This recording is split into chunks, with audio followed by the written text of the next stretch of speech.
like you, Mr. President, I've heard a lot of rumors about we're that close to reaching an agreement. We've been that close for a week. Frankly, I hope I'm wrong in saying this, but I don't think we're really that close. I wish we were, and I hope we are. But I think we're going to be in a shutdown a while longer. That doesn't give me any joy to say that. In the meantime, none of our staffs are being paid. No federal employees are being paid. I got some numbers in this morning that federal workers have had to borrow $365 million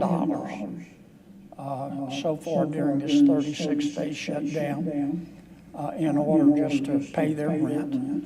Our military is only being paid partially. Our air traffic controllers are not being paid. People who receive SNAP payments are only being partially paid. I don't think anybody wants to see anybody go hungry in America. And that's not a partisan statement. I think that's a bipartisan statement. There's precedent for this, Mr. President. Some may say, well, this violates the 27th Amendment. I don't think it does. That's why I'm offering two different flavors of bills. Hold on, let me see what the 27th Amendment is. Let me start off by giving all praise, honor, and glory to the Most High God, Yahweh, Bahashem, Yahweh Shai, Bahashem, Rakha Kwadash. Double honors to the apostles and elders at Great Millstone. I'm your brother, Rabbi Knapp, coming out with a lesson, Lord's will, satisfying to the Lord's elect. 27th. Did he say the amendment? No, what did he say? Salak. Who is this guy? Senator John Kennedy. Let's look him up. Where you from? I don't know who's who. Kennedy introduces bills preventing law. Kennedy pushes plan to halt Congress pay during government shutdown. That's good. That's good. No one should get paid. Great. Okay. So there you go.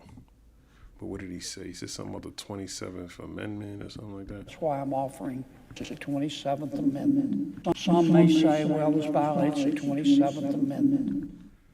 What is the 27th? I never heard of this before. The 27th Amendment? What is it?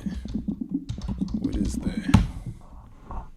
The 27th Amendment prohibits Congress from raising its pay until after an election has occurred, ensuring that members can be held accountable by voters for their compensation. Originally proposed in 1789, the amendment was dormant for nearly 2 centuries and was finally ratified in 1992, making its ratification process the longest in U.S. history. Now, how is this violated? By keeping the government closed. If it prohibits Congress from raising its pay until after an election occurred. I don't know, let him explain. I don't think it does. That's why I'm offering two different flavors of bills.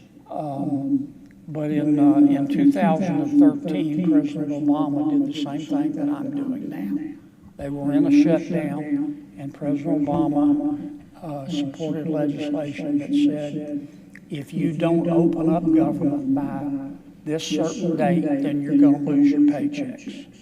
And guess what? Members of Congress had an epiphany, and they found religion. They had a Damascene moment, and they opened up government. And that's all. Hold on, what does Damascene mean? You got to check Esau in his vocabulary, because I'm dumb as shit. Define Damascene. Not Thomasine. I guess that means domicile. That's what popped up. Damascene. Damascene. The meaning of Damascene is a native or inhabitant of Damascus. I'm a Damascene. Damascene is a misspelling of Damascene, which has several related meanings, primarily involving the city of Damascus, particularly its steel. As a noun, it can refer to a person from Damascus or the characteristic wavy patterns of Damascus steel. I don't know what he's saying. But what does domicile mean? Because I think that's what it's a derivative of this. Domicile, the country that a person treats as their permanent home. or lives in it and has a substantial connection with. Treat a specified country as a permanent home. A legal term used to refer to the permanent or legal address, place, or country of an individual. All this bill will do. I'm not trying to grandstand. They had a Damascene moment and they opened up government. And that's all this bill will do. I'm not trying to grandstand. I wasn't going to bring this bill. When I got back here Monday, I heard all the rumors like everybody else that we were close. And I hope we are close, but we're not close enough. And so I'll offer these bills tomorrow, and people can vote yay or they can vote nay. But what's good for the goose is good for the gander. Good for the goose is good for the gander. Yep, so pretty much he wants to stop them from getting paid because the government shut down. Okay. I thought I had a video somewhere. Some lady saying something, I don't know. Whatever. Breaking Moscow's big dare to Washington. If you do it, we will too. Let's see what this is talking about. Well, this is breaking news from Moscow, and it's related to our cover story on fine print. And President Vladimir Putin has announced that Russia will consider resuming nuclear tests if the United States does so. This an open dare to Washington from Moscow. Putin made the announcement while convening a Security Council meeting after President of the United States, Donald Trump's comments on the testing of Russia. Putin says that Russia had always strictly adhered to its obligations under the Comprehensive Nuclear Test Ban Treaty, but that if the United States or any nuclear power tested such a weapon, then Russia would do so too. The United States last tested a nuclear bomb back in 1992, China and France in 1996, and the Soviet Union in 1990.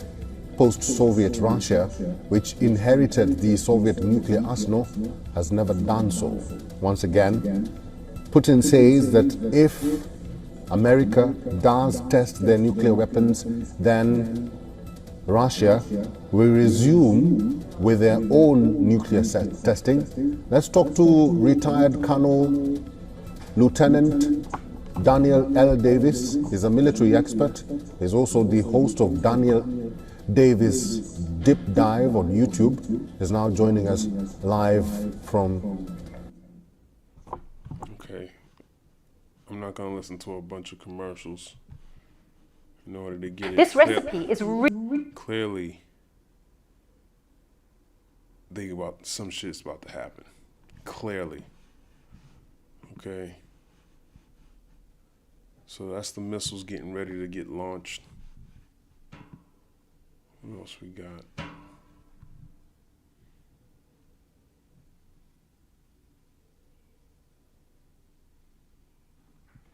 Damn, a lot of women are getting assaulted right now, man. The Mexican president says she just got assaulted. Si esto le hacen a la presidenta, pues ¿qué va a pasar con todas? She said if you do this to the president, then what will happen to all the young women in our country? Las jóvenes mujeres en nuestro país. This nigga King grabbed her breast.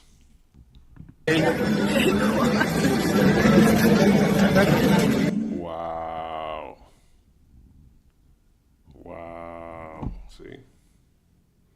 You women gonna need a man. Where's her man? Vivo este episodio. Where's the Mexican president's man? She probably got a girlfriend.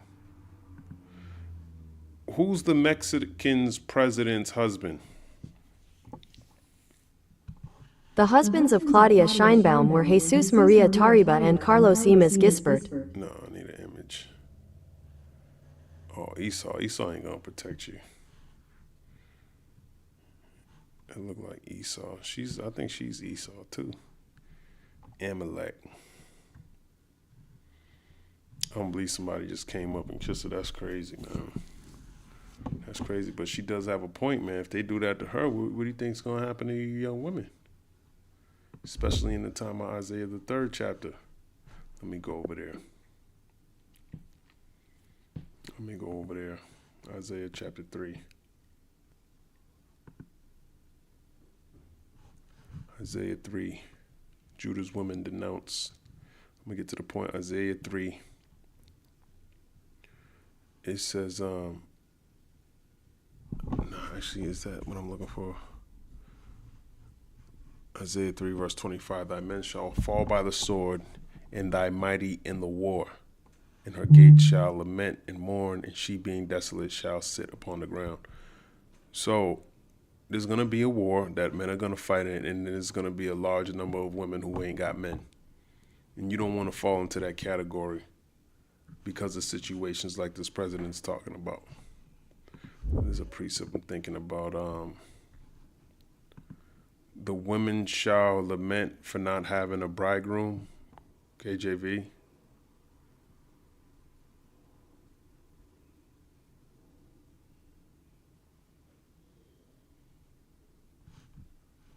Yes, 2 Edges 16, verse 33. The virgins shall mourn, having no bridegrooms. The women shall mourn, having no husbands.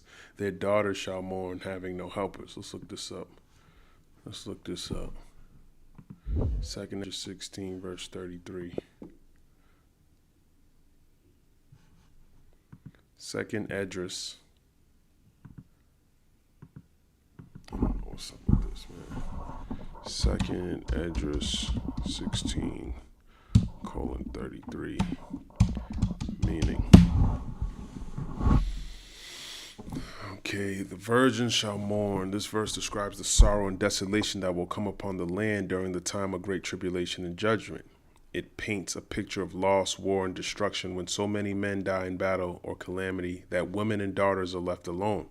The virgin shall mourn, having no bridegrooms. Young unmarried women will lament because the men who could have been their husbands are slain. The woman shall mourn, having no husbands. Married women lose their spouses, becoming widows. Their daughters shall mourn, having no helpers. The next generation suffers too. They have no fathers or protectors to support or defend them. In essence, this is a picture of a national mourning, the result of war, pestilence, and divine judgment described in the rest of 2 Edges 16th chapter. There's another precept. Their beauty was changed in the book of Maccabees.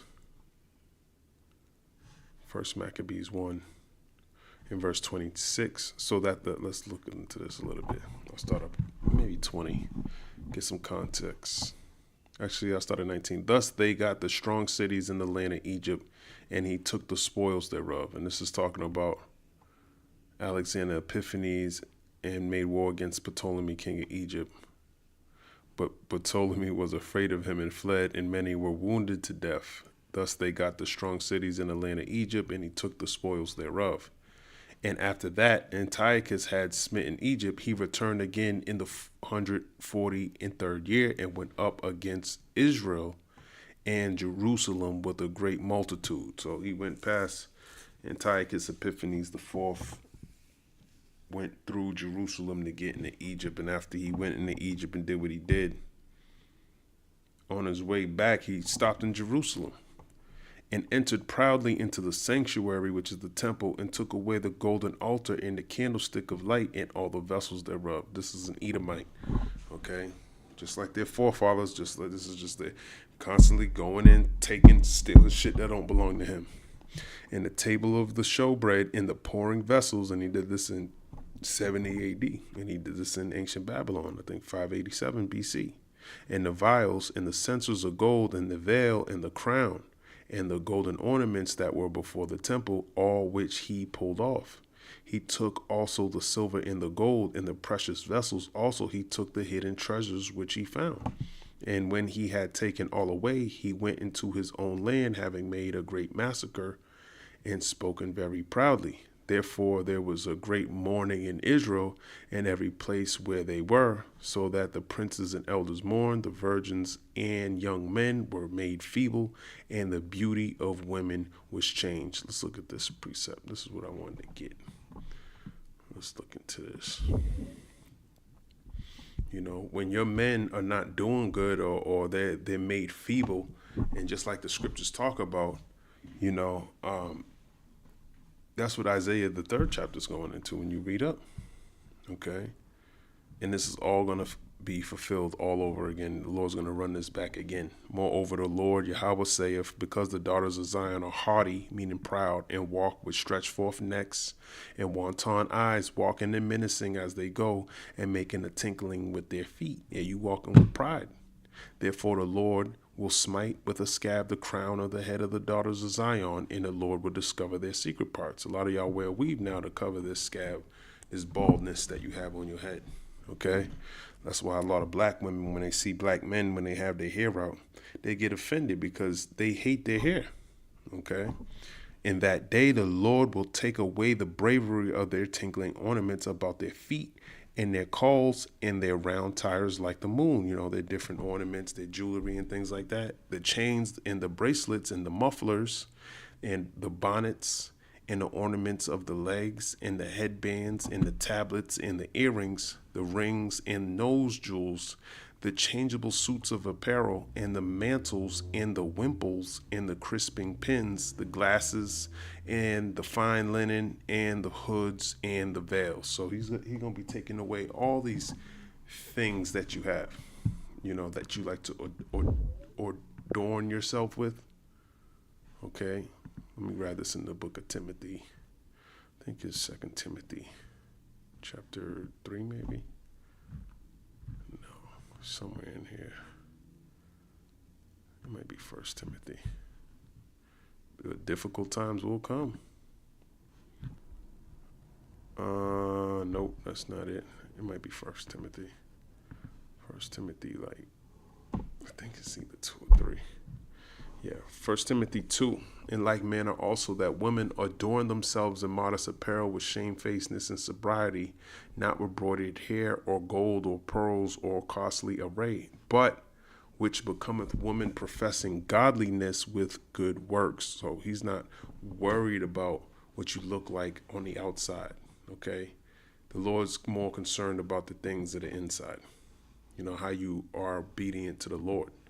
1 Samuel chapter 16, verse 7. But the Lord said unto Samuel, look not on his countenance or on the height of his stature, because I have refused him.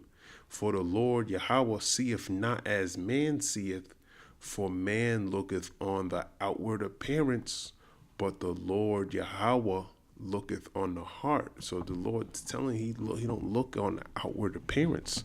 So your costly array, he ain't looking on that. He's looking on the inward you. Okay, he knows your thoughts. He knows your secrets. Ecclesiasticus chapter 23 and verse number 19. All right. So you can't trick the Lord, man. All right. Such a man only feareth the eyes of men, because men only look on the outward. So they play the outward part, but they don't really do that inward man. They don't, no one wants to go against him. And knoweth not that the eyes of the Lord are 10,000 times brighter than the sun, beholding all the ways of men and considering the most secret parts, like your heart and your kidneys, okay, which is going into your mind and your emotional state. He knows everything about you. All right, let's go to the book of Ecclesiasticus chapter 11 and verse 2.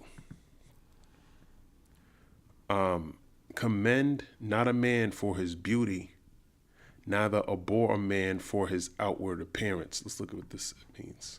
Let's look at this. Let's analyze this precept. Ecclesiasticus 11 verse 2.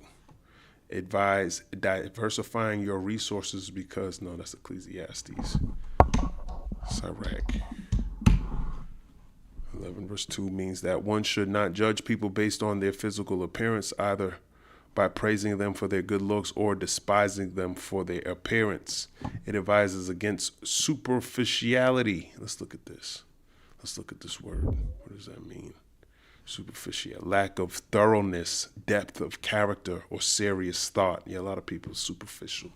They don't know anything. They don't know any better. Suggesting that true worth comes from within. So you can't see that with your eyes, what the Lord's doing on the inside of a person. Not from outward beauty. Only a carnal man would look at something like that and think, oh, okay, you can judge character based on, that's why we got the Lord, okay?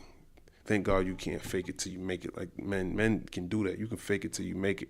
People believe you on what you do outwardly. But we know according to Matthew the 7th chapter, you're supposed to judge them by the fruit that they produce. The verse encourages a balanced perspective. A balanced perspective is, precept that comes to mind is get the whole matter, KJV. I forgot what that is. Ecclesiastes. No, I ain't looking for that.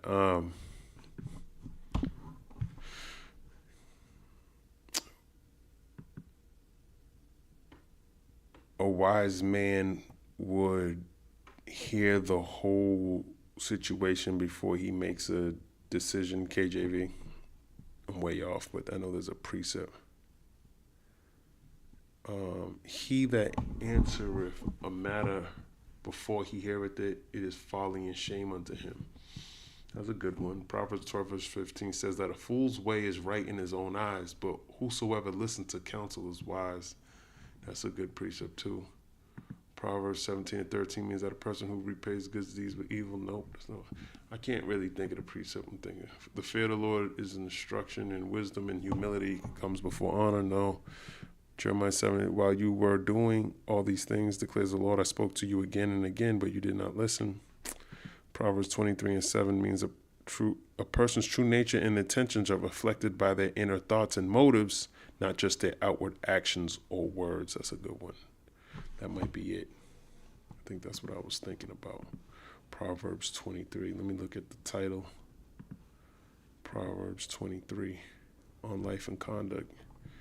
Verse 7, eat thou not the bread of him that have an evil eye, neither desire thou his dainty meats. Ooh, what does this mean? These proverbs be hitting.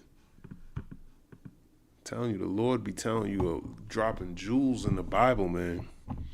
And the more situation, when you can apply it to actual situations in life, man, that's applying wisdom. That's wisdom, which is the application of the knowledge that you obtain. Warns against accepting hospitality from a stingy or selfish person who has an evil eye, meaning they are not genuine and are motivated by ulterior motives.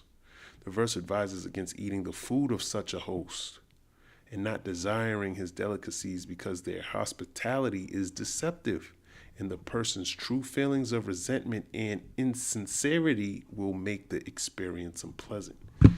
You don't want to be eating with people you don't like, man. Proverbs 23 and 7, for as he thinketh in his heart, so is he. Eat and drink, saith he to thee, but his heart is not with thee. Damn. That's deep right there. The morsel which thou hast eaten shalt thou vomit up and lose thy sweet words. Speak not in the ears of a fool, for he will despise the wisdom of thy words. That's not the precept I'm looking for, but before I get lost, Ecclesiastes 11 and 2. The Lord ain't looking on these things, both man or woman, so we want to be focusing on the inward man. That's what we really want to get accustomed to and checked him. There's scriptures talk about mortifying your members. Let me grab that precept. Mortify your members, KJV. Colossians 3 verse 5, mortify therefore your members which are upon the earth, fornication, uncleanness, inordinate affection, evil concupiscence, and covetousness, which is idolatry. Let's look this up. What does this mean? Let's look this up. What does that mean? Colossians 3 and 5 instructs believers to put to death sinful earthly behaviors like sexual immorality, impurity, lust, evil desires, and greed. This is a metaphor for actively and decisively eliminating these actions from one's life, as they represent a focus on the old earthly nature rather than a new identity in Hamashiach, Yahushua. The verse emphasizes that greed is is a form of idolatry, meaning it replaces God as the most important thing in one's life. That's a good precept. I'm thinking more of a put on the new man, KJV. Ephesians 4 verse 24. Let's go there. And that ye put on the new man, which after God is created in righteousness and true holiness. Okay, which is you gotta be genuine, sincere with yourself, man, first. You know, so you can correct the things you really need to correct. I'm thinking of 1 Corinthians chapter 9. It's somewhere at the bottom. Yes, right here. 1 Corinthians 9 and 27. But I keep under my body and bring it into subjection, lest that by any means, when I have preached to others, I myself should be a castaway. So you gotta examine yourself, man. I'll grab that precept after. 1 Corinthians 9 verse 27 means that Paul practiced extreme self-discipline to ensure his own spiritual fitness and avoid disqualification from the prize of ministry and service to God. Using the analogy of an athlete training for a competition, the verse is about the importance of a believer's continuous self-control to live a faithful and disciplined life, and that being disqualified means failing to pass the test of God's service, not losing one's salvation. So we want to make sure that we examine ourselves. Okay, going back into the Lord ain't looking on these other things, Salakia. Examine yourself whether ye be in the faith. Where's that at? 2 Corinthians 13 and 5. Examine yourselves whether ye be in the faith. Prove your own selves. Know ye not that your own selves, how that Yahweh Shah HaMashiach is in you, except ye be reprobate. So a reprobate is void of judgment. Okay, so a reprobate the first thing he would do would criticize somebody else. People who are really good at criticizing other people and all that, that's a red flag, because those are the type of people that they don't take any correction. They don't examine themselves. They like man. They're carnal, you know. The good thing the Lord doesn't look on it like that. And it's important that you know these scriptures, man. Okay. But back to you women, because the president was groped. Isaiah 4:1, and in that day 7 women shall take hold of one man, saying, we will eat our own bread and wear our own apparel. Only let us be called by thy name to take away our reproach. Women outnumber men greatly due to the death of many men in war. And we could see that in Ukraine. You know, all these men were getting brought up and taken away and brought into war in Russia. And then they were showing an abundance of women, just like single women, man, going out looking for other Ukrainian men. Jeremiah 51 and 30. The mighty men of Babylon have forborne to fight. They have remained in their holds. Their might have failed them. Shows the fall of nations and loss of their warriors. Yes, no one's going to want to fight in that time, especially for Babylon, especially with the technology that's at hand, the different rumors of wars, or the things that's going on in these battles. You're not going to want to participate in that.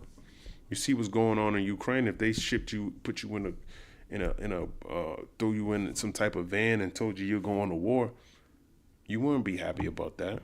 Lamentations 5 and 3. We are orphans and fatherless. Our mothers are as widows. Echoes the same grief of women and children left behind, just like in the time of Lamentations, what Israel had to go through.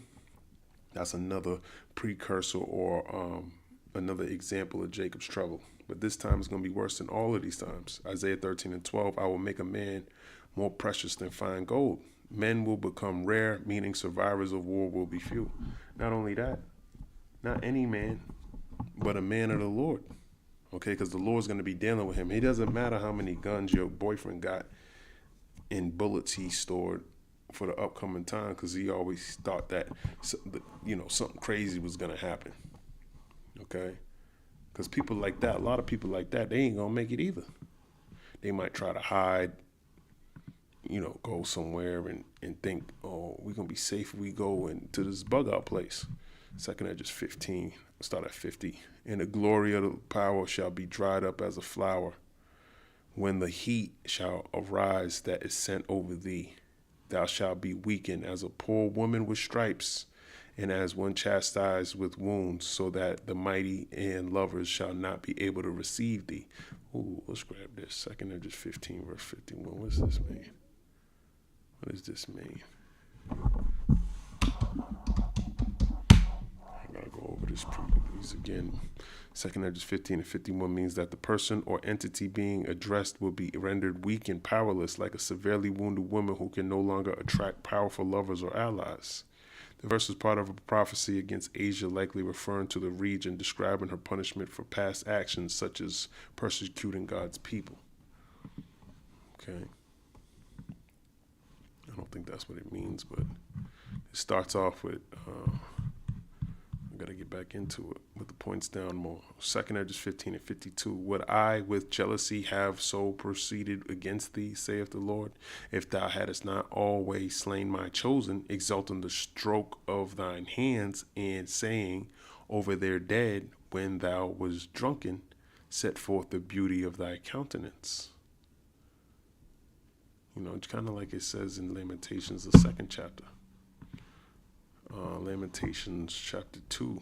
The heathen always sought to see us in this state. Lamentations 2, verse 15. All that pass by clap their hands at thee. They hiss and wag their head at the daughters of Jerusalem, saying, is this the city that men call the perfection of beauty, the joy of the whole earth? So that's kind of like mocking us. Okay? Set forth the beauty of thy countenance. The reward of thy whoredom shall be in thy bosom, therefore shalt thou receive recompense. Meaning he's going to reward those who did that to us. Okay, and that's the time of the Lord's vengeance that's coming upon these other nations for what they did to the so-called Negroes, Latinos, and Native Americans. They're going to pay for it. Like as thou hast done unto my chosen, which is Israel. Israel is the Lord's chosen. Isaiah 45. Okay. We the Lord's chosen. Isaiah 45 and 1. Thus saith the Lord to his anointed, to Cyrus. This is talking about the king of Persia, whose right hand I have holden, to subdue nations before him, and I will loose the loins of kings, to open before him the two-leaved gates, and the gates shall not be shut. I will go before thee and make the crooked places straight. I will break in pieces the gates of brass and cut in sunder the bars of iron. And I will give thee the treasures of darkness and hidden riches of secret places, that thou mayest know that I, the Lord, which called thee by thy name, am the God of Israel. For Jacob my servant's sake, and Israel mine elect, I have even called thee by thy name. I have surnamed thee, though thou hast not known me. Salakia, that's not what I was looking for. That's when he calls Israel mine elect. Let's look up this word chosen. He tells Israel's my chosen. I can't think of the precept. I thought it was Isaiah 45.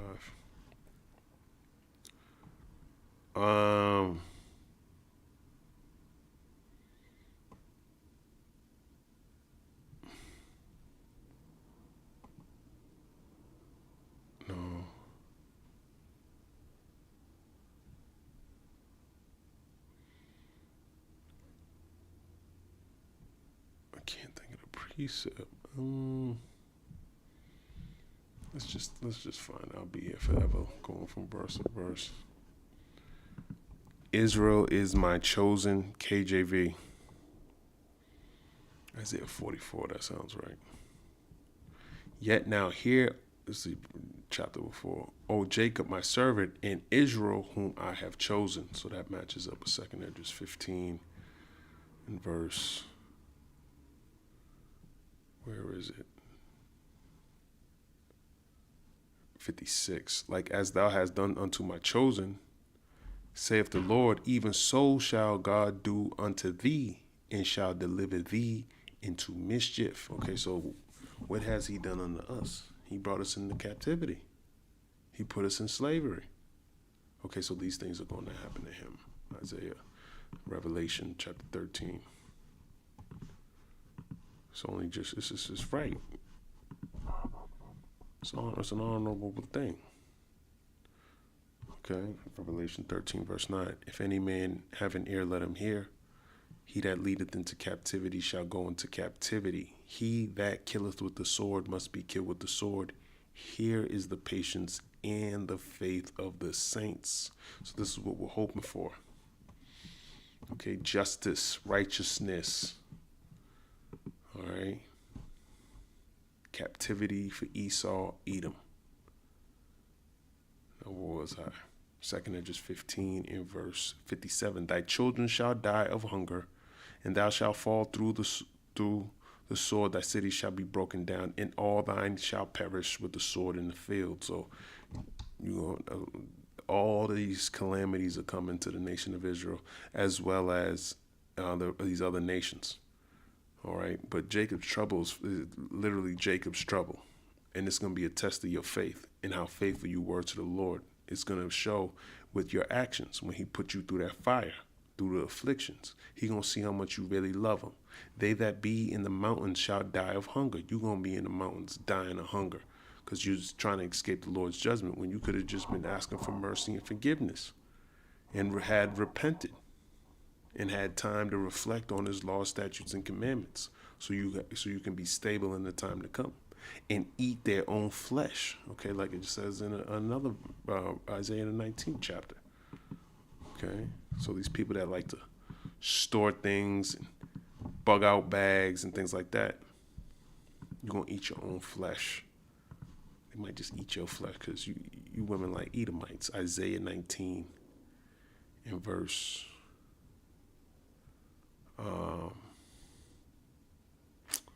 is it here? No, is it Isaiah 19? I think it's 9. It's Isaiah 9. Isaiah 9. And I think Isaiah 9 and 19. Okay. No. Isaiah 9 and 20. And he shall snatch on the right hand and be hungry, and he shall eat on the left hand, and they shall not be satisfied. They shall eat every man the flesh of his own arm. So that's you eating your own flesh. Isaiah 9 and 20. Meaning, let's see if Google knows what this means. Describes the devastating consequences of persistent sin and rebellion, where people are insatiably hungry and society turns on itself, ultimately consuming its own.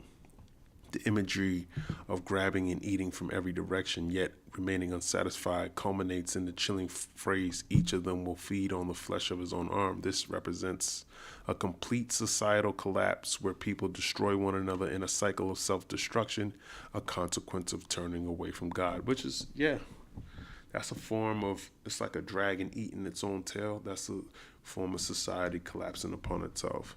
But you eating your own flesh is the same thing of you being not stable in that time. The Lord's going to keep us stable in that time. He's the one that's going to be guiding us. You're going to choose to go in a place where the Lord just literally told you that's where you're going to get judged at. Having that wicked ass mindset. Okay, they that be in the mountains shall die of hunger and eat their own flesh and drink their own blood, for every hunger of bread and thirst of water, for very hunger of bread and thirst of water. So you're going to be hungry and thirsty. Okay, while you in these bunkers, if you have one, you're probably going to spin the bottle, and whoever it lands on, y'all going to eat and drink his blood. It was a show about something like that. I forgot the name of the show, but they depicted how these robots were going to, there's a precept. I know, was it Isaiah 9? I think it was Isaiah 9. I think I did bring it up. But I think there's another one somewhere in Isaiah where it talks about them eating, doing pretty much cannibalism. Okay. And that's judgment from the Lord.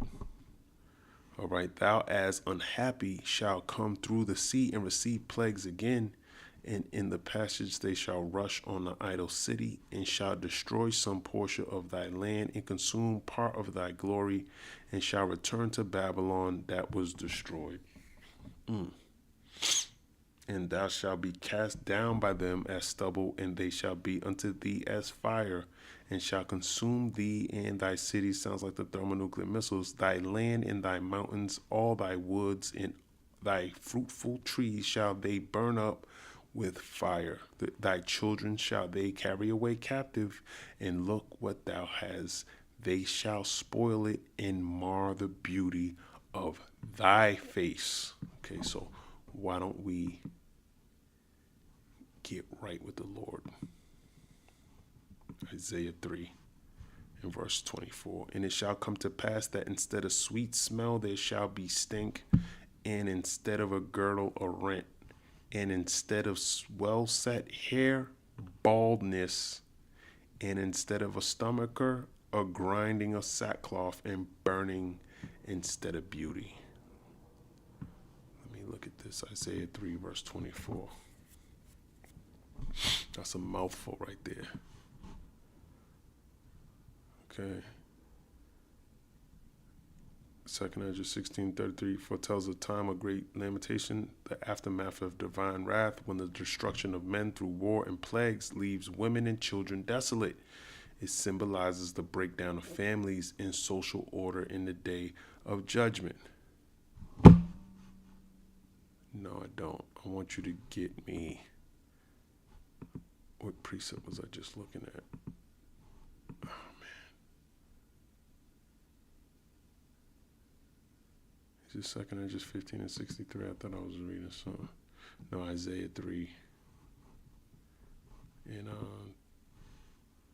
24. That's what I want. Isaiah chapter 3, verse 24, meaning. So I hope you women are prepared for this time, man. Because there's going to be more of you than there are men. And 7 women shall take hold of one man, just like it says in Isaiah 4:1. But you're going to be looking for probably any man at that time. But there's going to be some men, if you have understanding, you're going to want a man of the Lord. Okay? Because they're going to have abundance in that time. And they're going to be satisfied in that time. According to 2nd Ezra, the 2nd chapter, and Psalms, the 37th chapter. Let me grab those precepts, as a matter of fact, since 2nd Ezra 2 and 20.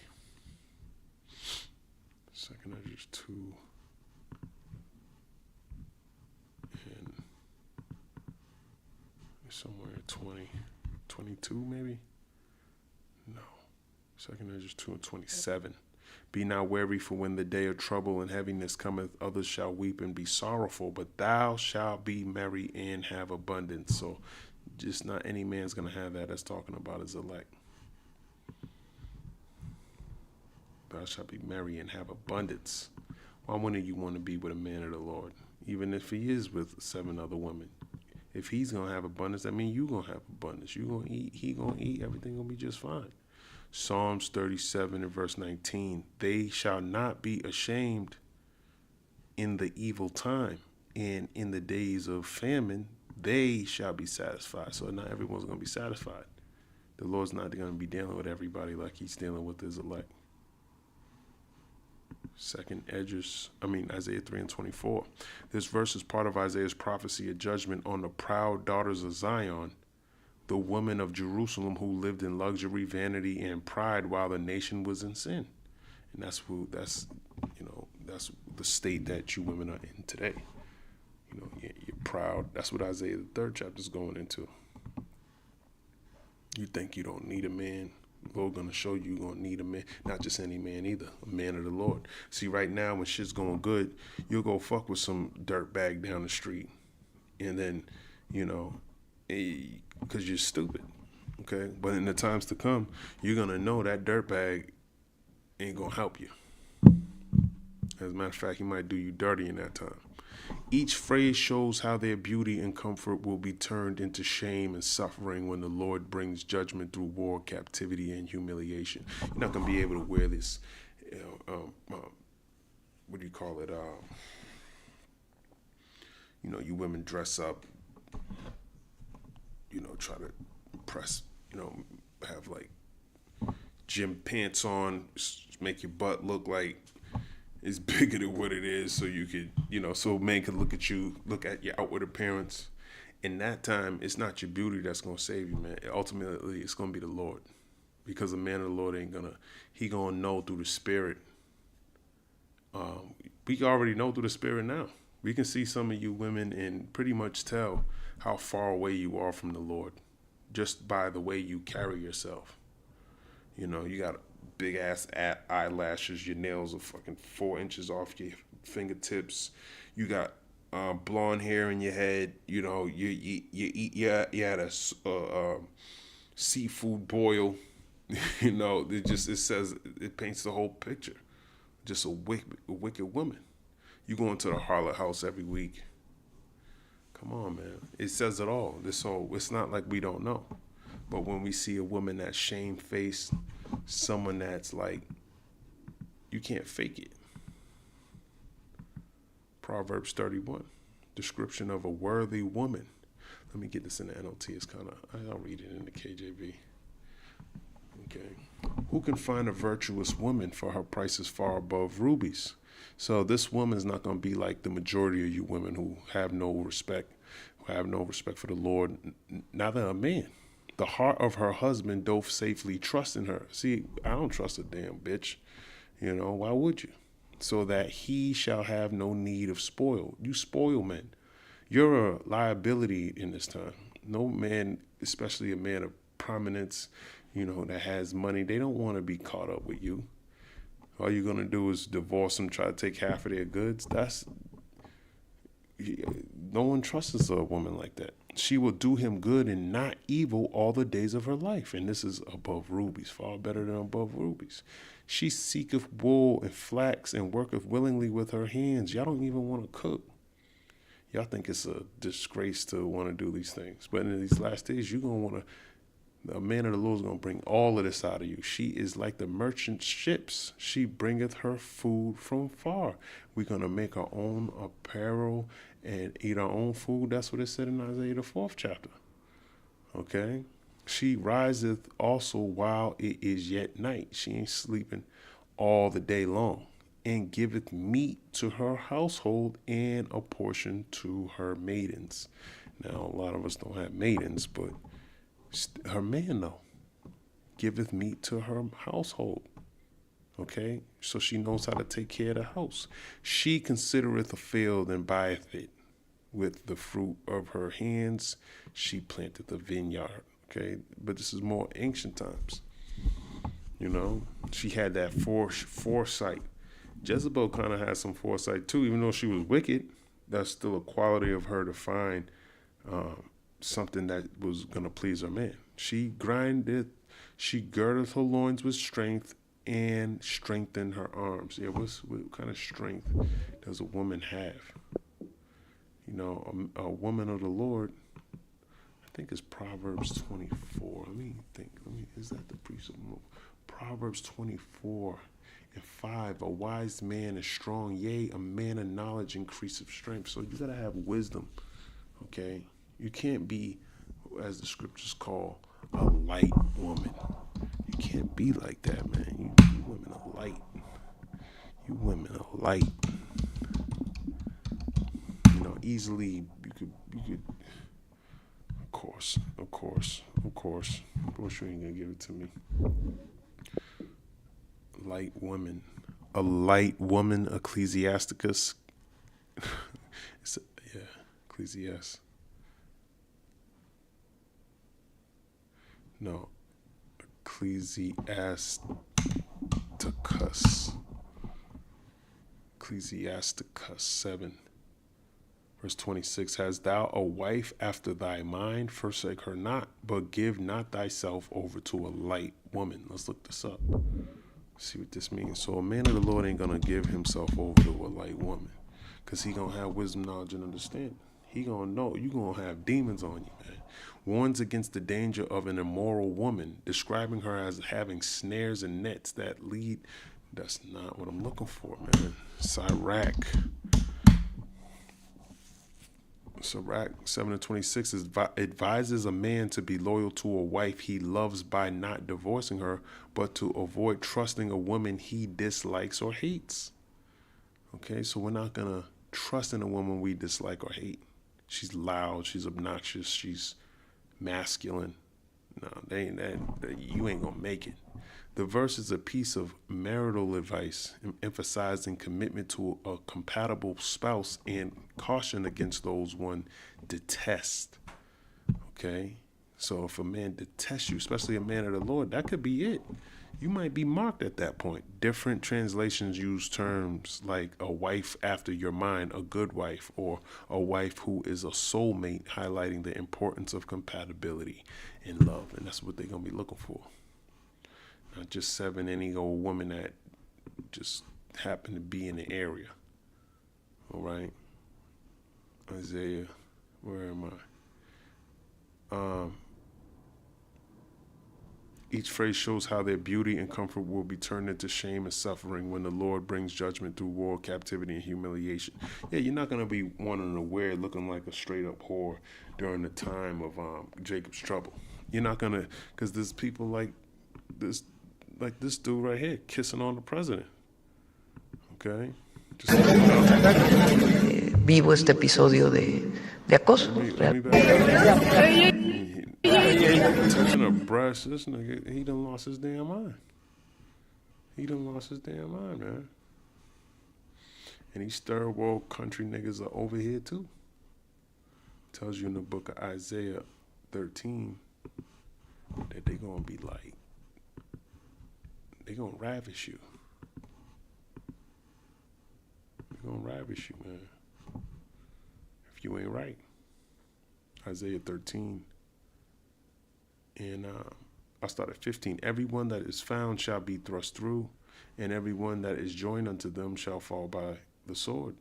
Their children also shall be dashed to pieces before their eyes. Their houses shall be spoiled, and their wives ravished. Okay, someone's wife's going to be ravished, man.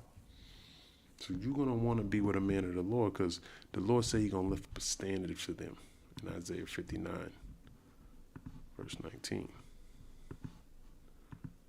Okay, so shall they fear the name of the Lord from the west, and his glory from the rising of the sun. When the enemy shall come in like a flood, the Spirit of the Lord shall lift up a standard against him. Okay, so he's going to do that for his elect. All right. He's not going to do that for every man. 2/3, they're going to die.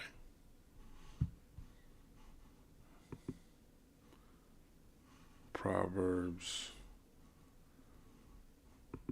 31:17. She girdeth her loins with strength and strengtheneth her arms. Strengtheneth her arms. Let me read this. Get some meaning. Let's close some of these tabs, man. Let's close all of these tabs. Proverbs 31:17, meaning she sets about her work vigorously. Her arms are strong for her tasks. Describes a woman who is physically, morally, and spiritually prepared for her responsibilities. It symbolizes a readiness and determination to engage in her work with energy and strength, not just physically, but also with the inner fortitude to accomplish her specific calling. The meaning is rooted in the idea of being prepared for action and using one's full capacity for their own designated tasks. Beautiful. All right. Yeah, so all of the above. You know, I'm trying to think of a precept that describes a woman with wisdom. Because she was in a parted understanding, according to the book of Job. But there is a precept, but I think a woman of the Lord, she's, 1 Timothy 2, she's going to be instructed. A woman instructed. A woman instructed, KJV. 1 Timothy 2, I just read that though. Titus. Oh, Ecclesiasticus 26, verse 14. A silent and loving woman is a gift of the Lord, and there is nothing so much worth as a mind well instructed. Right? So this is ultimately talking about a woman that's that the Lord's dealing with. Means that a quiet, self-disciplined wife is a gift from the Lord, and her restraint is admirable beyond words or without price. The verse emphasizes the value of a wife's self-control and restraint, which is not about being silent, but about avoiding excessive talkativeness. It suggests that such a quality is more valuable than any money can buy. You can barely get a woman to shut up, man. She's always talking. Always talking. That's another sign, man. This is what men need, a worthy woman. And the key word in this is woman, okay?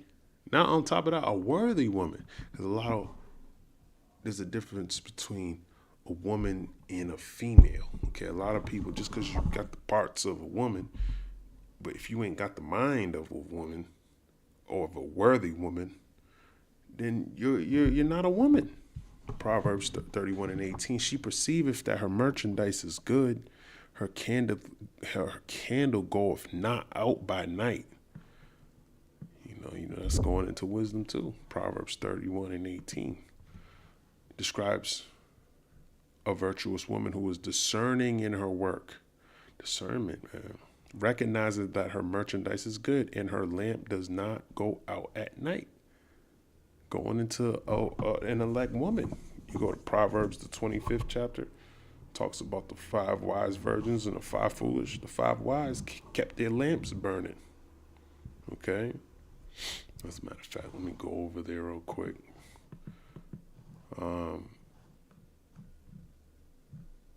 So they're going to have wisdom, even though that's symbolic of the elect, but there's an elect lady too. And they're going to be operating under these law, statutes, and commandments. Matthew 25:1. Then shall the kingdom of heaven be likened unto 10 virgins, which took their lamps and went forth to meet the bridegroom, which is Yahushua. And 5 of them were wise, and 5 were foolish. And we're going to be able to see the wise and the foolish. You're going to meet your bridegroom, which is ultimately a man of the Lord. They that were foolish took their lamps and took no oil with them. So taking your lamp and no oil with them, lamps going into the law, statutes, and commandments, and the oil going into this wisdom, knowledge, and understanding. But the wise took oil in their vessels with their lamps. Okay, so you need to have oil in your vessel with the lamps. Okay, meaning you gotta have the wisdom, knowledge, and the Lord gotta be dealing with you 100%. Doesn't mean you need to be teaching or anything like that, but being shamefacedness, understanding the times, discerning, okay, reading, okay, listening to your husband. This is all part of being obedient from a woman's perspective. While the bridegroom tarried, they all slumbered and slept. And that's what a lot of you women are doing now. You're slumbering, you're sleeping, you're dead. Proverbs 21:16. Okay. And at midnight there was a cry made. Behold, the bridegroom cometh, go ye out to meet him. So you're going to meet your bridegroom. But it's going to start with the men of the law for you women. But for the elect, it's talking about the elect, because the elect are likened unto women. They're going to meet Yahushua too. Then all those virgins arose and trimmed their lamps. Trimming your lamp goes into you getting more into the scriptures. Not just knowing them, but really applying them, really having a good understanding what your role is, okay, and getting in line, because you're gonna need your head, which is your man. And the foolish said unto the wise, give us of your oil, for our lamps are gone out. And you're gonna have women trying to take you out of this thing too. That's how women are. But the wise answered, saying, no, not so, lest there be not enough for us and you, but go ye rather to them that sell and buy for yourselves. So a lot of them are going to not make it, man. Okay? They're going to try to fool you. You're going to be unstable. They're going to try to destabilize you. And while they went to buy, the bridegroom came, and they that were ready went in with him to the marriage, and the door was shut. Afterward came also other virgins, saying, Lord, Lord, open to us. But these are those foolish virgins. But he answered and said, Verily I say unto you, I know you not. So Yahweh Shai ain't dealing with no woman, a foolish woman. Why the hell would his elect? If we following him, if he's the example, we ain't gonna be doing that either. Watch therefore, for ye know neither the day nor the hour wherein the Son of Man cometh. For the kingdom of heaven is as a man traveling into a far country, who called his own servants and delivered unto them his goods. That's pretty much it, though. Okay. Going back to keeping your lamps burning. Okay, so you can make it to the bridegroom. Proverbs 31:19. She layeth her hands to the spindle, and her hands hold the distaff. The hell is a distaff? Let me look this up. A distaff. Spindle. That's the old school way. Wow.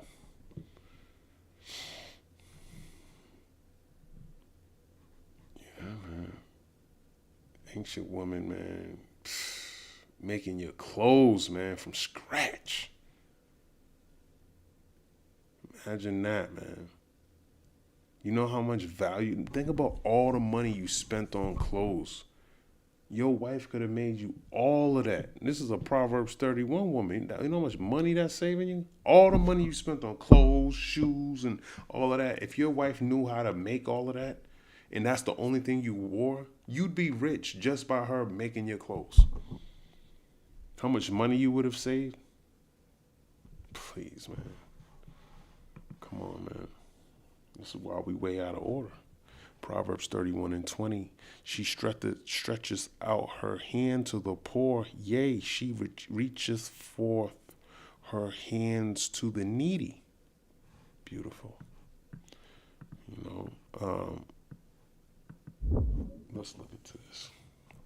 She opens her arms to the poor and extends her hands to the needy. This verse describes a virtuous woman as being compassionate and generous, actively reaching out to help those less fortunate instead of ignoring their plight.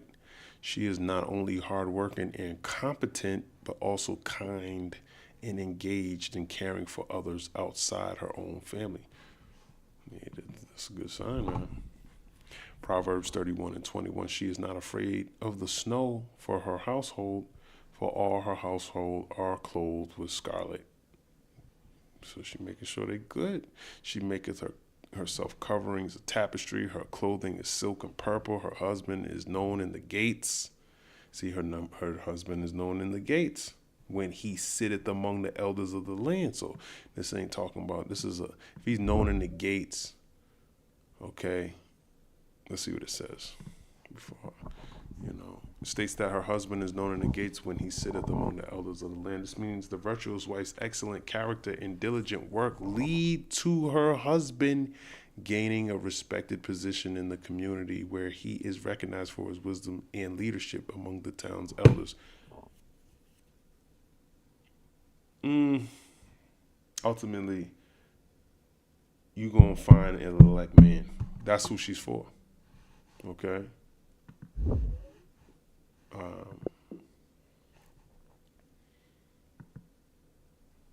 A wicked woman is given as a portion to a wicked man. KJV. Ecclesiasticus 26:23. A wicked woman is given as a portion to a wicked man, but a godly woman is given to him that feareth the Lord. So that's what it's talking about. Okay, so the elect ain't gonna be dealing with you women that ain't right, man. And that's your head. Ecclesiasticus 26:23 states that a wicked woman is a fitting companion for a wicked man, while a godly woman is a fitting partner for a man who fears the Lord, which is a man that's the elect. The verse emphasizes the idea of a person getting a partner who reflects their own character, where a man who lives lawlessly receives a godless wife, and a righteous man is blessed with a pious one. Let's look at this word pious. Explain this. A Pious woman is a woman who is deeply religious and devoted to her faith, characterized by her reverence for a god or gods and adherence to her religion's moral and ethical codes. Long story short, how this applies to an elect woman, she be keeping the law, statutes, and commandments to the best of her ability, and she's going to be aligned with the will of the Lord. And that's going to guide her to a man of the Lord. Proverbs 31:24, she maketh fine linen and selleth it, and delivereth girdles unto the merchant. Strength and honor are her clothing, and she shall rejoice in time to come. Okay, she's going to rejoice in time to come. Because she's going to find a man of the Lord. She ain't going to be like this Mexican president getting okay, you got to watch out for that. But a lot of women, y'all going to get ravished. And you think you're in a high position. That's a spirit that the Lord created to do that to her, man.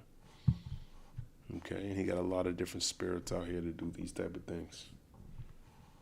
All right. I was just thinking of a precept. I couldn't grab it, though. Let me read this again. She maketh fine linen, Proverbs 31:24, and selleth it, and delivereth girdles unto the merchant. Strength and honor are her clothing, and she shall rejoice in time to come. So she's going to rejoice in time to come. Let me grab this precept about the elect lady, since I'm going into that. 2 John 1:1, the elder unto the elect lady and her children, whom I love in the truth, and not I only, but also they that have known the truth. So that's talking about the elect and the elect lady. Okay, second address. But he said, and her children. So some of you going to have kids. But that doesn't matter.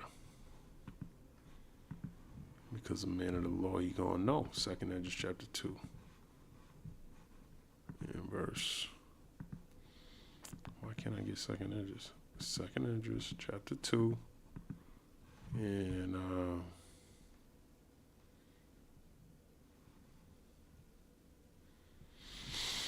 second address, chapter 2.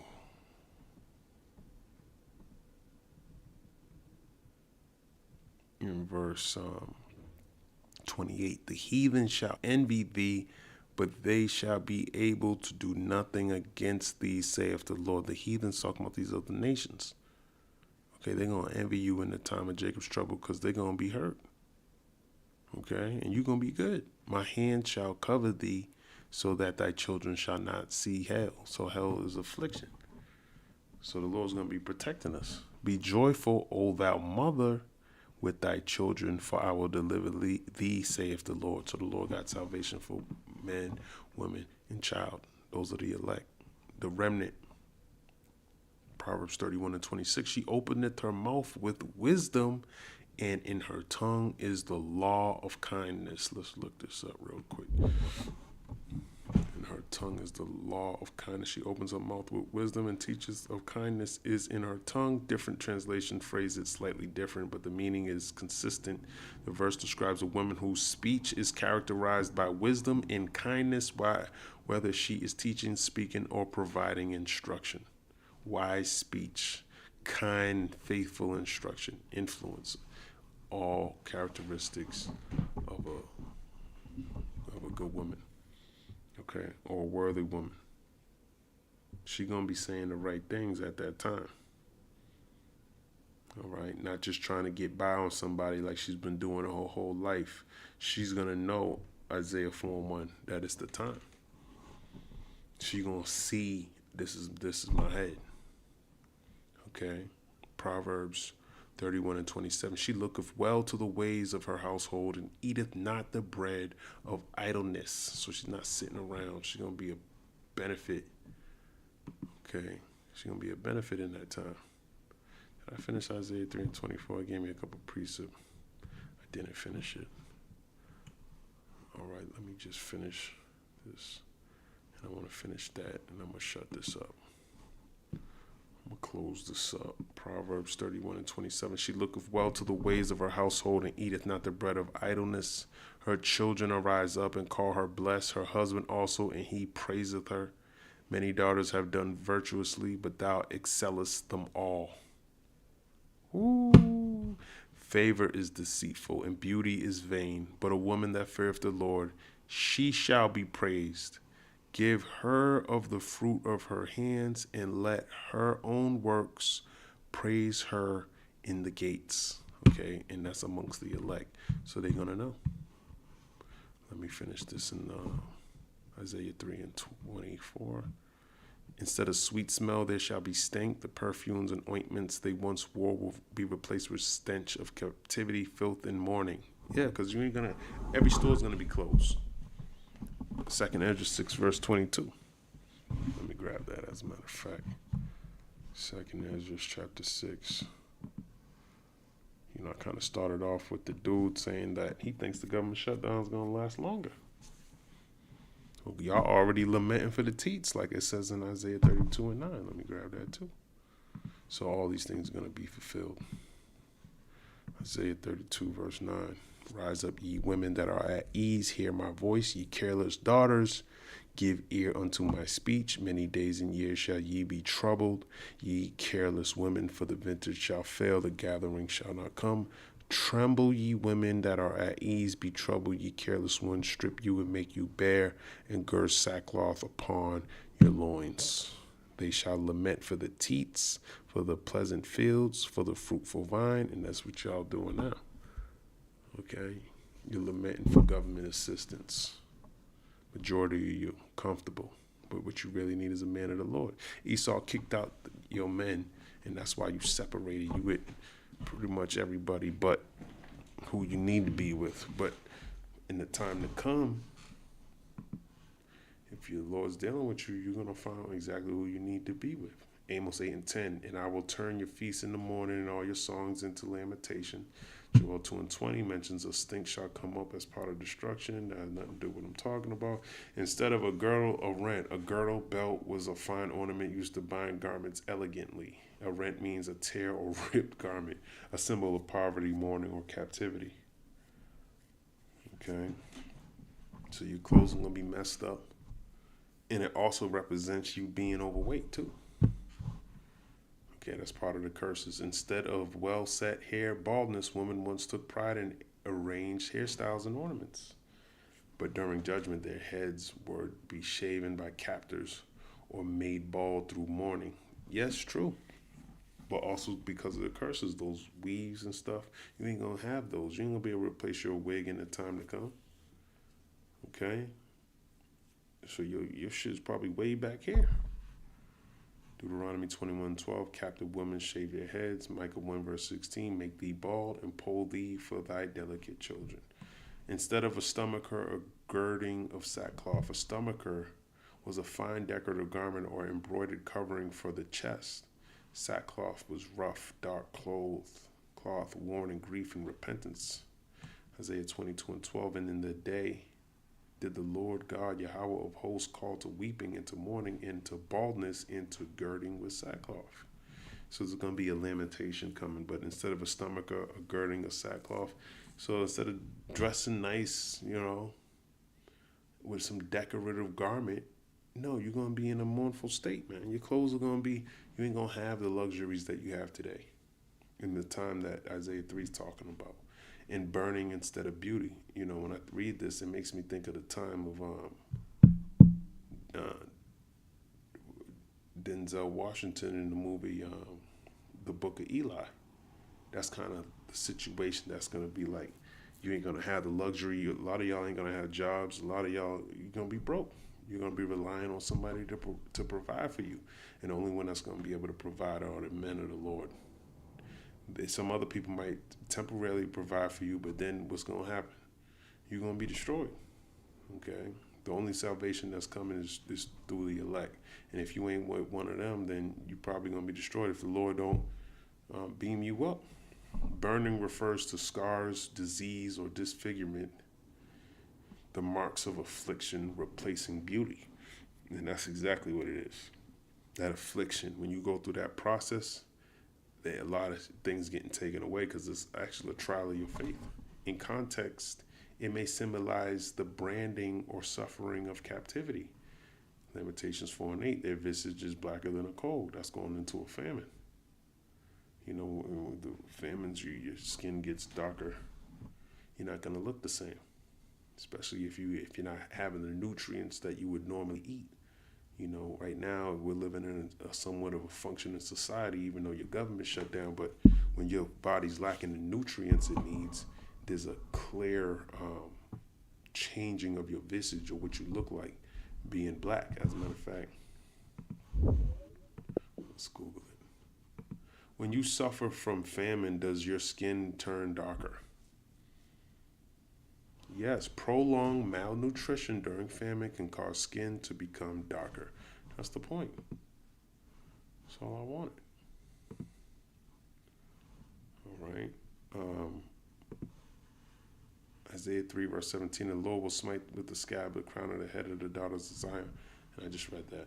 Isaiah 3 and 24 symbolizes the reversal of fortune for a proud and sinful people, especially the women of Zion, which is Israel. You so-called Negroes, Latinos, and Native Americans, and you speckled bird women out there.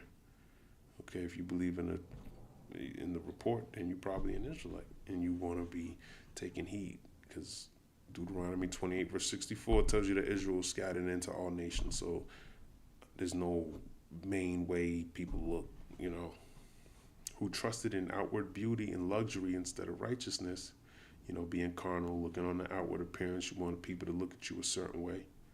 You know, you wanted to have this outward form of looking righteous, and inwardly you were a damn demon.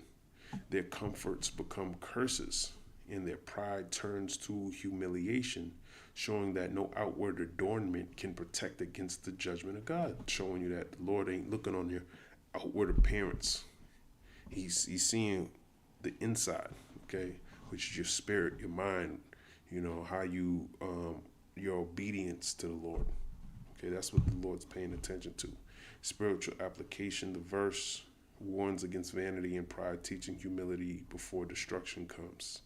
So this is why we're teaching humility, okay, before the destruction comes. This is what we're talking about. It also shows that when a nation turns from the Most High, its glory fades. Beauty, wealth, and status are replaced by shame and decay. That's a good point. Your glory fades when you turn from the Most High. That's why we telling them to repent and get back right with the Lord. But I'm ending here.